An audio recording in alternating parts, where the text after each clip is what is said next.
On a eu une matinée très riche, très dense, avec beaucoup d'éléments techniques, organisationnels, besoin des associations. On m'a rappelé d'ailleurs à l'instant dans la pause café que l'intégration de ce sujet dans le dispositif d'annonce, on l'avait demandé déjà il y a 20 ans, lors des premiers états généraux. Et on y est enfin, comme quoi il faut du temps pour que les mentalités, les pratiques changent. Et finalement, la recherche aussi a évolué presque plus vite. Donc maintenant, il faut que tout se rejoigne et que tous les acteurs associatifs, sociétés savantes présentes ici aujourd'hui, institutions, puissent continuer à se donner la main pour avancer. Donc comme promis, on va commencer l'après-midi en parlant de sexualité. Ce matin, ça a un peu été évoqué. J'invite Sébastien Landry à me rejoindre. Ça a été évoqué à plusieurs reprises ce matin qu'on ne pouvait pas dissocier totalement les deux, même si le sujet aujourd'hui se concentre beaucoup sur la question de la fertilité. Donc, mettons-nous un petit peu. Voilà, je vous passe avec le bouton là pour avancer. Je vous passe la main, Sébastien Landry. Vous êtes psychosexologue et auteur d'un livre dont vous allez vous parler un petit peu à la fin de votre présentation. C'est à vous. Merci beaucoup pour cette invitation. Je vais parler un petit peu de la place de la sexualité en cancérologie. Alors tout d'abord, juste pour montrer qu'on s'intéresse souvent au cancer purement gynécologique, sein, prostate, pour parler des répercussions et des effets néfastes des traitements sur la sexualité. Ce n'est pas le cas, enfin si c'est le cas bien sûr, mais sur tout type de cancer, il peut y avoir un retentissement sur l'intimité et sur la sexualité des patients. À partir du moment où il y aura un traitement, et déjà rien que la maladie en elle-même va provoquer quelques répercussions. La difficulté dans la sexualité, alors il y en a plusieurs. Déjà, c'est qu'on en parle quand même relativement peu. On verra tout à l'heure, c'est une plainte souvent des patients. À partir du moment où on leur en parle, ils se trouvent ça dommage qu'on n'ait pas abordé directement lors des soins ou dès le début, dès l'annonce de la maladie. Mais ce sont des répercussions qui vont avoir tendance à s'installer. Il peut y avoir vraiment des troubles liés au traitement dans un premier temps, mais après, il y a des répercussions psychologiques qui font que ça va s'entretenir. Et s'il n'y a pas de sexualité ou s'il n'y a plus beaucoup d'intimité pendant les traitements, à partir de quand je peux recommencer à avoir une sexualité et comment je redémarre. Et il y a plein de difficultés qui peuvent aussi apparaître dans l'après-cancer. Donc le couple, il va changer, puisque l'intimité peut changer. On entend souvent des couples qui disent qu'ils se sont rapprochés, ils ont lutté ensemble contre la maladie, ils ont dialogué. Le grand point fort de ce couple-là, c'est des couples qui dialoguent, qui communiquent. Ceux qui vont avoir tendance à s'écarter, c'est souvent dû à un manque d'implication de la part des fois du conjoint, mais qui peut avoir extrêmement peur lui aussi à ce moment-là. C'est pas facile d'être conjoint d'une personne malade. Et surtout, on va avoir un manque de dialogue. C'est de là que vient beaucoup de problèmes sur la sexualité. C'est-à-dire qu'on n'en parle pas, ni nous, du côté vraiment soignant, on en parle peu avec le patient, alors que lorsque l'on lui annonce qu'il a un cancer et les traitements qui vont suivre, on va annoncer des effets secondaires. Et sur la sexualité, souvent, on l'aborde peu. Sauf que si on ne l'aborde pas, les gens, quand ça leur arrive, ils se posent beaucoup de questions. Et ces questions deviennent problématiques, elles deviennent anxiogènes. Et c'est la sexualité dans les couples. Souvent, on la vit, mais on ne communique pas dessus. Donc, quand tout va bien, on ne communique pas. Quand il y a un problème tel qu'un cancer, si on ne parle pas derrière, les problématiques sexuelles vont s'amplifier. Là, je voulais juste revenir rapidement sur les composantes, un peu l'aspect d'un cycle sexuel, si on peut dire, qu'il y a un cycle. On a tout d'abord, bien sûr, la phase de désir. Donc, c'est l'intérêt qu'on a pour avoir un rapport sexuel, que l'on soit seul ou en couple, ou à plusieurs. Ça dépend des pratiques de chacun. Mais c'est l'intérêt que l'on a pour avoir un moment d'intimité, de sexualité. L'excitation, donc chez l'homme facile, l'érection. Ça se voit tout de suite. On voit si l'homme est excité. Chez la femme, un peu moins. Il y a l'érection, bien sûr, des corps caverneux qui est présente, qui est très importante, et la lubrification. On va voir un petit peu derrière comment la maladie peut jouer sur tous ces niveaux-là. Et puis après, bien sûr, il y a souvent le coït, parce que souvent, quand on parle de sexualité, les gens pensent à pénétration. Et on verra que c'est souvent ça le problème aussi, lorsqu'il y a un cancer et des traitements. Et on essaye, ce que l'on vise, bien sûr, c'est l'orgasme.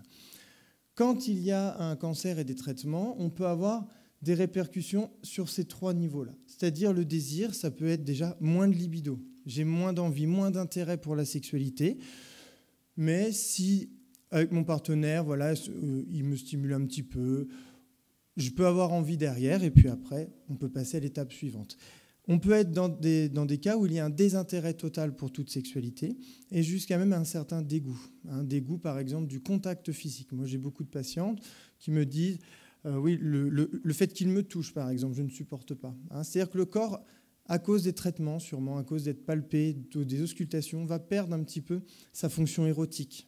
Et on associe un petit peu ce toucher au toucher médical, qui n'a rien d'érotique, heureusement. Donc, du coup, la fonction érotique peut être désinvestie par le patient.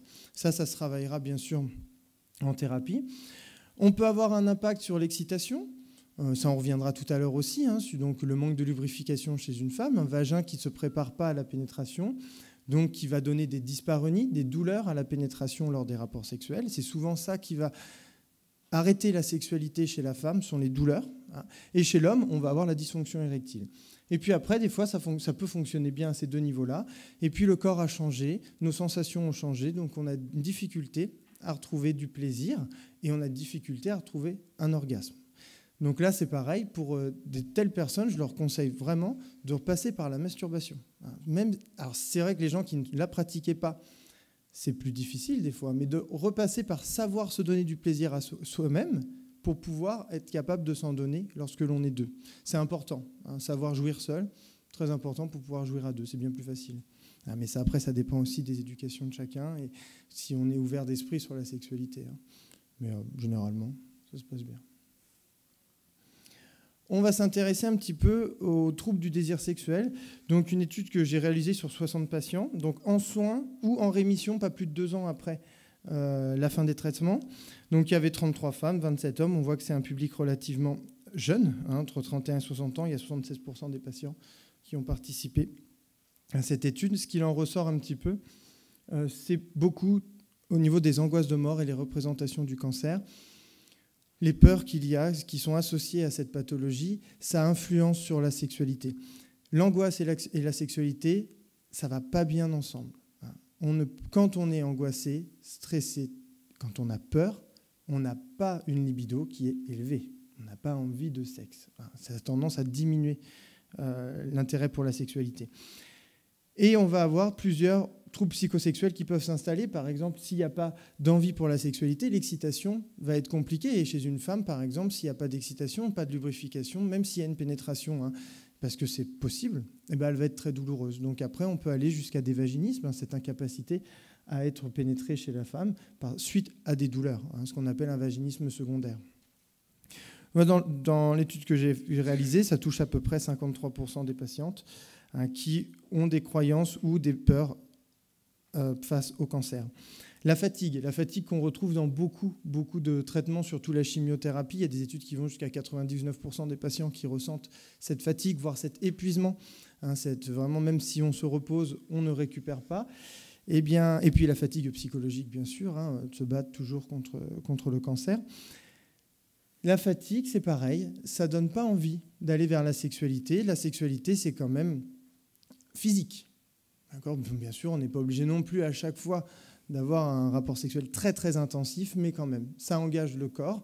Et du coup, la fatigue va avoir tendance à diminuer la libido. Ça va être un frein pour la sexualité. Et ça inhibe surtout l'imaginaire érotique. C'est-à-dire que sans fantasme, sans ce côté...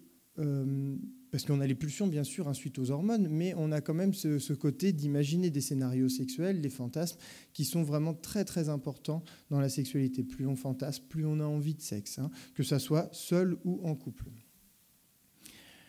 Et comme je vous ai dit tout à l'heure, c'est un symptôme qui est relativement fréquent. Sur certaines études, vont jusqu'à 99% pour les patients qui sont en cours de chimiothérapie. Et on sait que la fatigue a tendance à vraiment durer dans le temps après la fin des traitements. La capacité de séduction qui est extrêmement importante parce que pour rentrer dans un jeu de séduction avec quelqu'un, il est déjà important de se plaire à soi-même. Donc l'image du corps va changer très très vite avec les traitements. Des premières cures de chimiothérapie, par exemple, on voit le corps qui change relativement vite. Si les cheveux doivent tomber, ça va être rapidement après la première cure.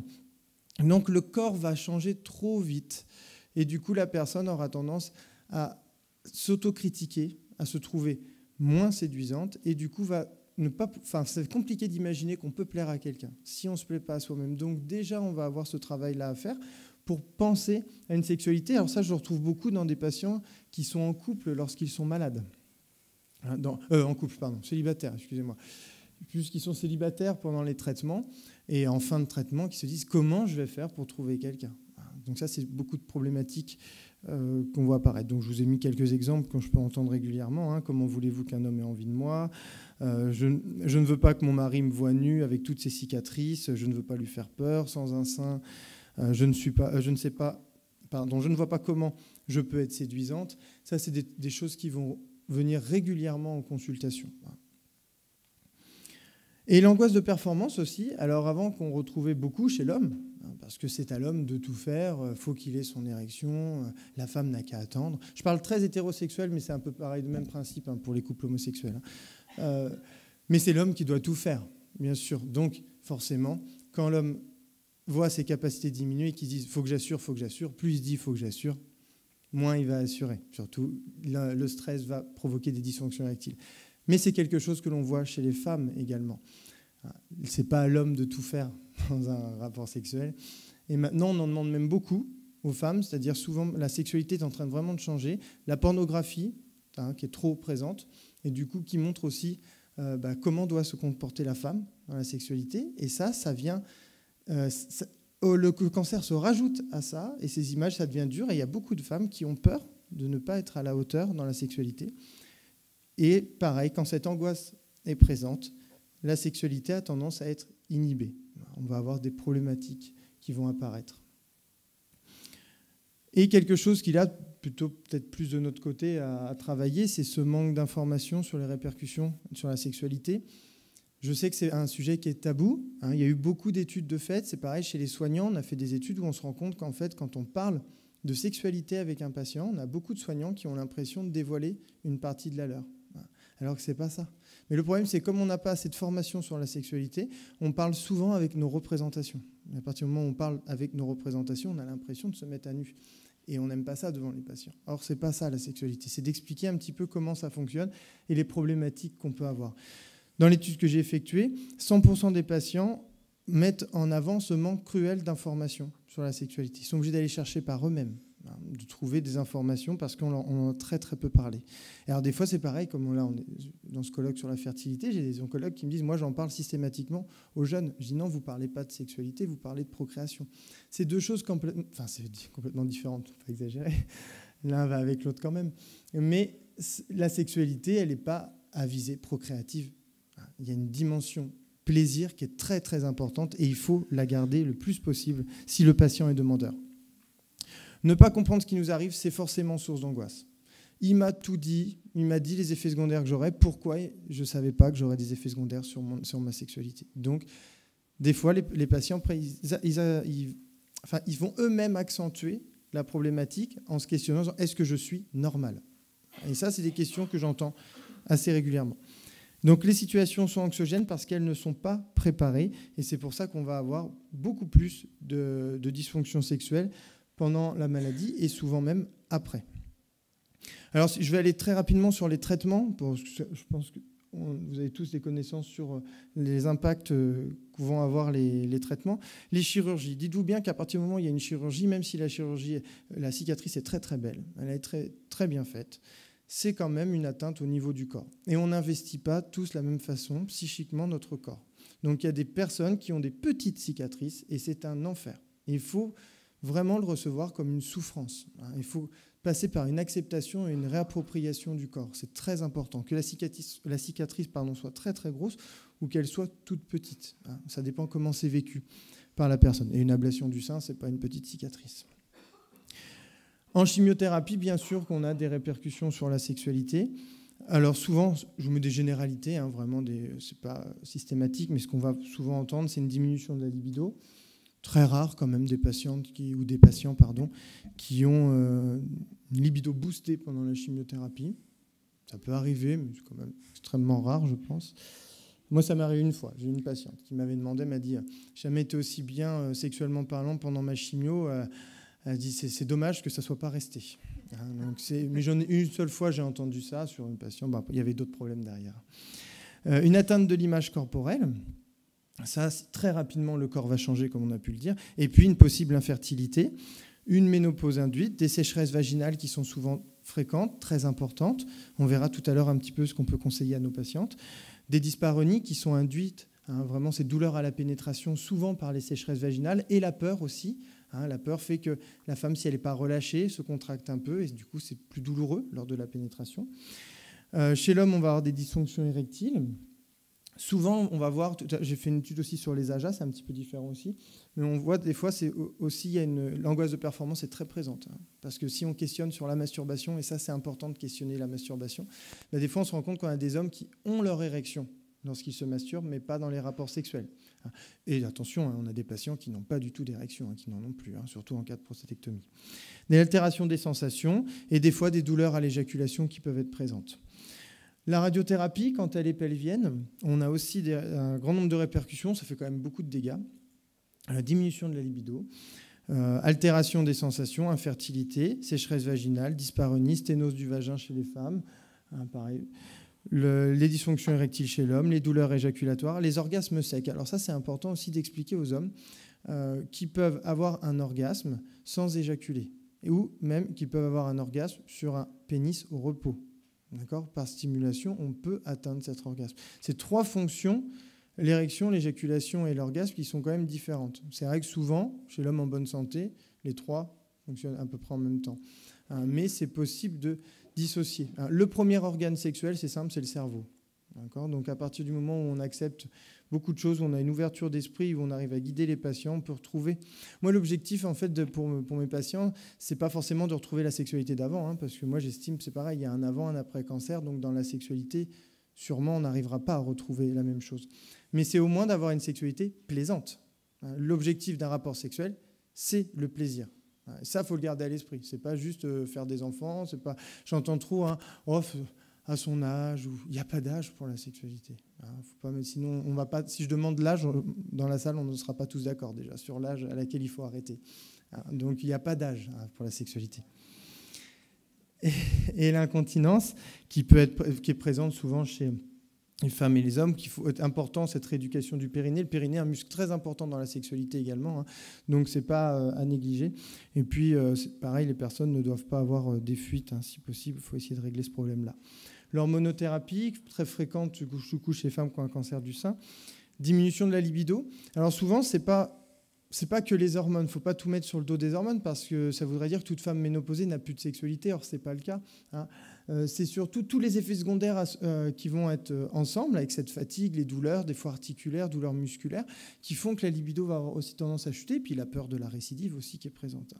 Les bouffées de chaleur, rétrécissement du vagin, les pertes de souplesse, sécheresse vaginale, dyspareunie, c'est un peu souvent quand même les mêmes problématiques de premier abord qui reviennent. C'est-à-dire quand la personne avait une sexualité épanouissante avant qu'il n'y avait pas de problématique particulière, c'est ce qui ressort souvent quand il y a un cancer. Après, attention, il y a un vécu personnel. Là, je vous donne juste sur vraiment généralité, pas de détails. Chez l'homme, c'est difficile l'hormonothérapie chez l'homme aussi, très très dur. Vous voyez bien beaucoup d'effets secondaires, bouffées de chaleur, perte de libido, les troubles de l'érection, l'asthénie, l'ostéoporose peut apparaître, les pertes musculaires, le corps qui change vraiment. Et dans certains cas, on peut aller jusqu'à la gynécomastie. Et chez certains patients, on va être obligé de faire une double mastectomie pour régler le problème. Donc ça aussi, ce sont des problèmes qui sont très très compliqués. Et là, c'est dur d'expliquer à l'homme qu'il il y a des glandes mammaires qui se développent. Là, il perd ses érections. Il commence à stocker un petit peu les graisses comme une femme, plutôt d'avoir un beau ventre bien rond pour la bière. C'est compliqué, quoi. Du coup, il y a beaucoup de choses qui changent et dans sa tête, c'est difficile à ce moment-là. Donc là, il faut vraiment avoir une attention très particulière à ça. Il ne faut pas laisser les patients dans cet état-là. Des solutions qui sont toutes simples, les sécheresses vaginales. Il y a des lubrifiants longue durée qu'on trouve en pharmacie, parapharmacie, qui fonctionnent très bien. Expliquez bien aux patientes, par contre, que ce n'est pas pour les rapports sexuels, parce que j'ai trop de patientes qui arrivent en disant si je l'ai, ça ne marche pas terrible, parce qu'elles l'utilisent pour les rapports sexuels plutôt que de l'utiliser quotidiennement, plutôt pour réhydrater, comme quand on se met de la crème sur le visage, c'est pareil, on entretient sa muqueuse vaginale. Des fois, ça fonctionne bien, des fois, ça ne fonctionnera pas. Il faudra aller un petit peu plus loin. Pour les cancers hormonosensibles, il y a toujours la possibilité sous prescription médicale de la colpotrophine. Pour les cancers non hormonosensibles, on peut toujours aller vers le traitement substitutif hormonal, comme des femmes ménopausées peuvent avoir. On a d'autres solutions aussi, l'acide hyaluronique, les injections. Alors moi, autant sur le premier, le Monacens, la colpotrophine, on a des très bons résultats. J'ai beaucoup de patientes. Autant ça, j'ai pas de retour clinique vraiment. J'ai jamais eu de patiente qui l'a fait. Donc, mais bon, ça existe. Alors du coup, je vous en parle des injections indirectement pour aller réhydrater le vagin. Et puis on a aussi le laser pour dégommer un petit peu vraiment les couches trop sèches, cette partie cartonnée du vagin, pour essayer de retrouver un vagin plus souple et d'avoir une lubrification. Donc ça, c'est pareil. Moi, j'ai aucune patiente qui l'a fait. Déjà, au moins, on ne l'a pas. Donc ça explique aussi peut-être pour ça. La dysfonction érectile, on a beaucoup de choses. Le Viagra, enfin les IP2/5, pardon, les injections intracaverneuses, le gel intra-urétral. Donc là, on est bien d'accord que pour tous ces traitements médicamenteux, il faut absolument qu'il y ait une préservation des bandelettes. Si l'urologue a dû enlever les bandelettes vasculaires et nerveuses, ça ne fonctionnera pas. Et l'IPDE5 ne donne pas d'érection. Il aide à la maintenir. Mais ça, souvent, c'est pas assez dit. Moi, j'ai beaucoup de patients qui sont sous Cialis. À chaque fois, je le laisse, ça marche pas. Bah, parce qu'ils le prennent et ils attendent que ça se passe. Donc, c'est sûr que ça va pas fonctionner. Il faut qu'il y ait une stimulation sexuelle, il faut qu'il y ait une érection avant, et le produit va permettre de maintenir. Ça, il faut que ça leur soit expliqué. C'est différent avec les injections et puis le gel intra-urétral. Sinon, moi, je trouve ce qui fonctionne bien aussi, pour éviter les médicaments, des fois, parce que les patients en ont un peu marre, il y a le vacuum. Je trouve que ça fonctionne vraiment relativement bien. Moi, j'ai beaucoup de patients qui l'utilisent, qui en sont contents. Moi, je l'utilise beaucoup aussi sur le côté de rééducation de la fonction érectile, parce que si l'homme l'achète et l'utilise que pour le rapport sexuel, c'est pas glamour. Donc, le temps de se préparer, le stress de bien le faire, un temps fou qui se passe, ils vont me dire ça marche pas. Donc moi, je leur explique d'abord qu'il faut qu'ils l'utilisent seuls, aviser aussi de rééduquer la fonction érectile, quand bien sûr c'est possible, quand il y a les bandelettes qui sont présentes et que la fonction érectile va revenir. C'est un outil qui fonctionne relativement bien. J'ai beaucoup de patients qui sont satisfaits de ça. Et puis il y a aussi la prothèse qui est envisageable. Moi, j'avais un patient, mais en fait, il l'a pas. J'en avais deux. Un, au bout de 15 jours, il a dit non, en fait, je ne vais pas le faire. Il y a un autre, il a pris les coordonnées du chirurgien, mais je n'ai pas eu de nouvelles, donc je ne pense pas qu'il ait été jusqu'à se faire poser la prothèse, mais sachez que ça existe. Au niveau de la fertilité, eh bien, il y a beaucoup de conséquences sur le couple quand la fertilité elle est malmenée. Il faut penser que souvent les personnes, quand on leur dit allez des rapports sexuels, ça devient mécanique, quoi. C'est un devoir conjugal. Déjà, ce mot-là, on ne devrait même pas exister. Mais déjà, je l'entends en consultation basique. Je fais mon devoir, quoi. Je fais plaisir. C'est atroce, ça. On a des rapports sexuels pour soi-même d'abord, pas forcément pour l'autre. Après, en deuxième, mais d'abord pour soi.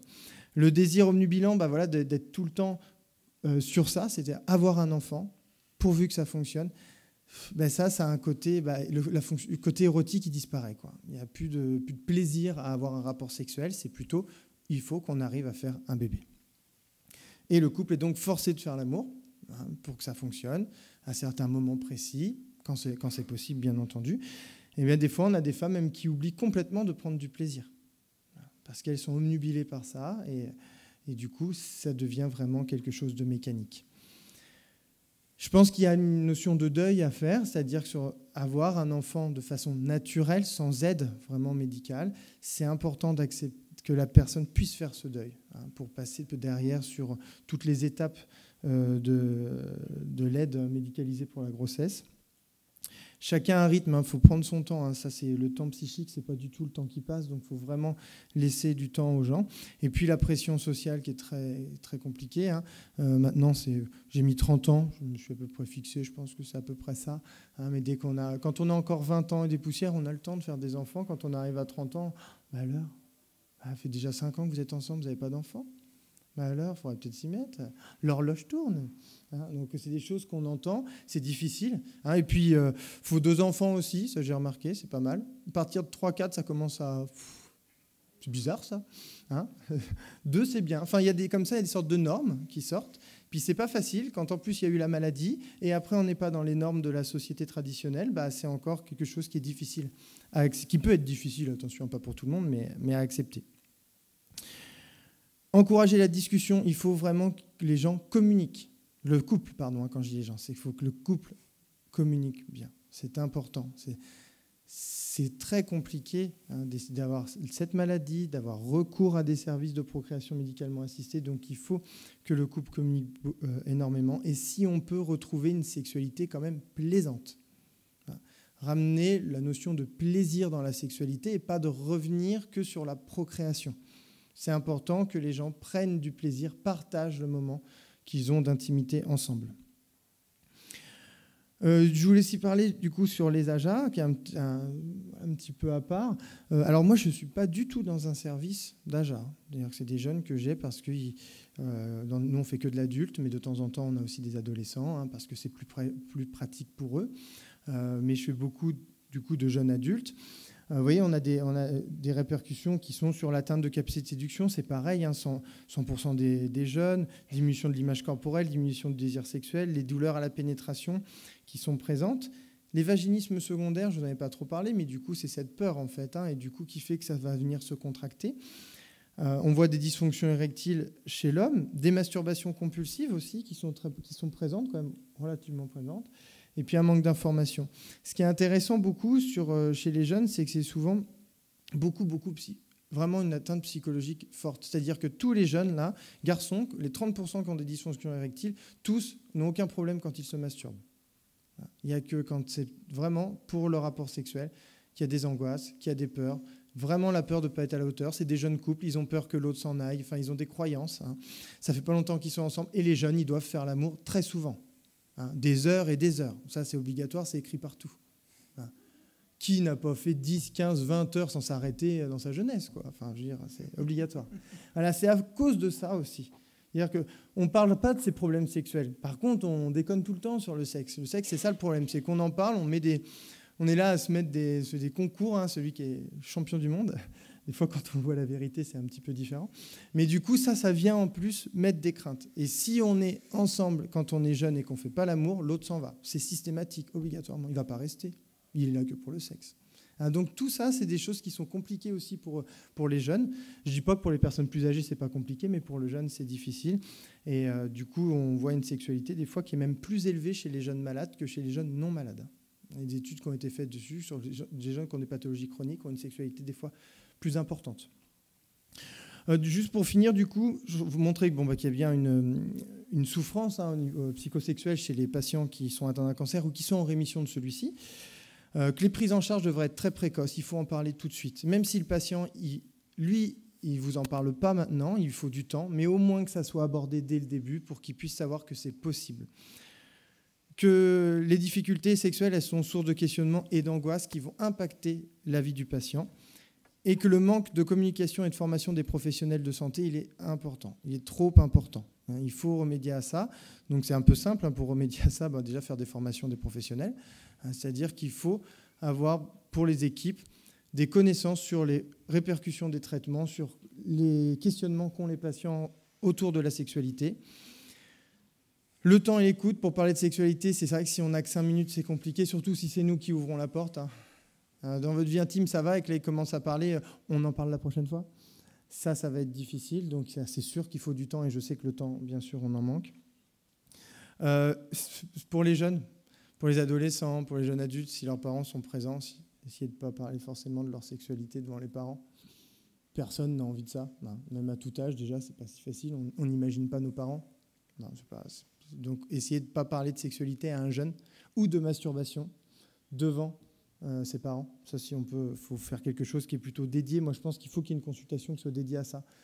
Une seule, déjà. Et après, le patient, il fait ce qu'il veut, il sait que ça existe, et quand il a besoin, il vient. S'il estime qu'il a ce besoin, il reviendra vous voir. Donc, voilà ce que je voulais vous dire. Je vous laisse mes coordonnées. Moi, si vous voulez échanger, il n'y a aucun souci. Et puis, j'ai écrit un livre sur cancer et sexualité, si on en parlait, donc, qui est sorti en octobre, où il y a beaucoup de témoignages de patients, des conseils aussi pour les professionnels, etc. Je vous remercie. Merci beaucoup.